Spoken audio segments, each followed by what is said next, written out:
Hi guys, hello, how are you, कैसे हो आप सभी लोग। I hope you all are very fine. My name is Nikhil Dhabai and you can call me your बड़ा भाई। And in this session guys we will talk about why majority of the students fails to crack the competitive exam. है ना, ऐसा क्यों होता है कि ज्यादातर बच्चे जो है फेल हो जाते हैं कॉम्पिटिटिव एग्जाम में। अब तुम बोलोगे सर जब सीट्स ही बहुत कम है, जैसे कि आईआईटी एडवांस की बात करें, है ना, आईआईटी की बात करें तो यार 11-12 लाख बच्चा अपीयर होता है। अब सीट्स ही अगर 1100 सीट्स है, 1100 seats are there, so majority तो फेल होगा ही होगा ना। लेकिन दोस्तों ऐसा नहीं है। कई बार हम देखते हैं ऐसा, और अगर डेटा के हिसाब से भी अगर मैं बात करूं तो लगभग 50% बच्चा ऐसा होता है जो डिजर्विंग होता है, लेकिन कुछ मिस्टेक्स की वजह से उसका सिलेक्शन नहीं हो पाता है। तो आज इस सेशन में हम उन्हीं मिस्टेक्स की बात करने वाले हैं। तो पहली जो मिस्टेक नंबर 1 है वो है selection of institute and teachers. Okay, तो सबसे पहले आप एक ऐसा इंस्टीट्यूट सेलेक्ट करें जहां पर अच्छे टीचर्स हों और वो स्टेबल हो।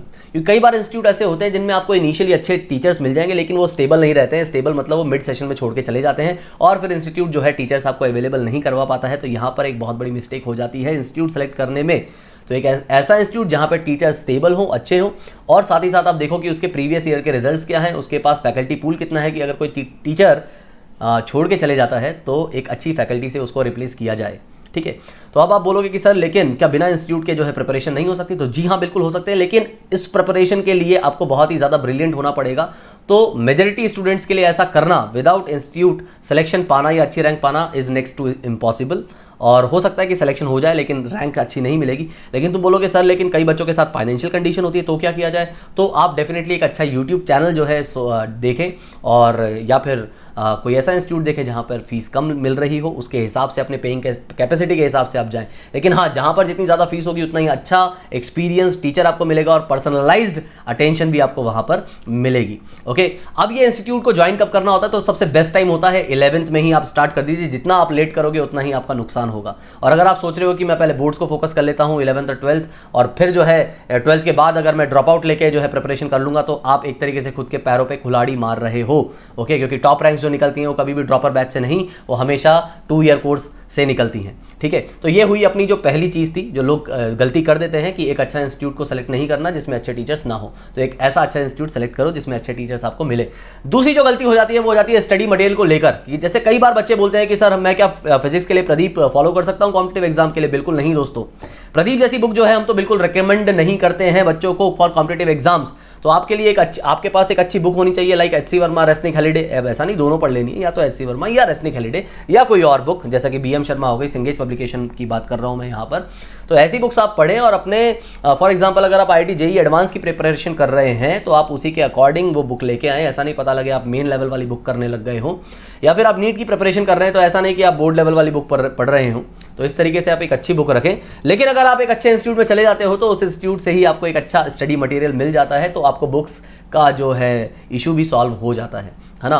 तो ये study material is the next important point.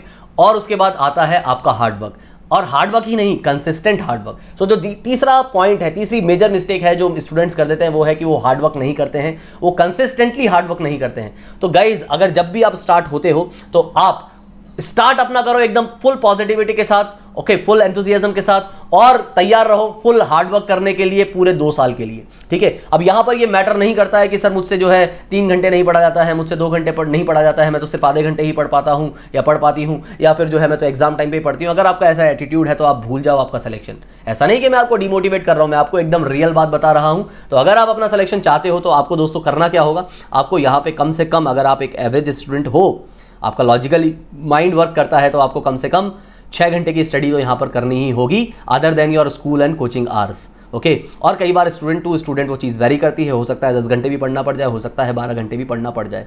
तो अगर आप इन 3 चीज़ों का ध्यान रखोगे और ये मिस्टेक्स नहीं करोगे, ठीक है, जैसे कि क्या नहीं करना है कि एक कोई भी इंस्टीट्यूट में एडमिशन नहीं ले लेना है ना, या फिर सिर्फ मैं तो बोर्ड ही पढ़ूंगा बाद में पढ़ूंगा। तो एक अच्छे इंस्टीट्यूट में एडमिशन ले लो, स्टडी मटेरियल अच्छा रख लो और कंसिस्टेंटली हार्डवर्क करो। ठीक है, विदाउट काउंटिंग द आवर्स। अब चाहे 12 घंटे लग रहे हो किसी दिन 10 लग रहे हो, किसी दिन 6 घंटे लग रहे हो, लेकिन मिनिमम 6 घंटे तो पढ़ने ही। तो आपका सिलेक्शन बिल्कुल शॉर्ट पक्का है।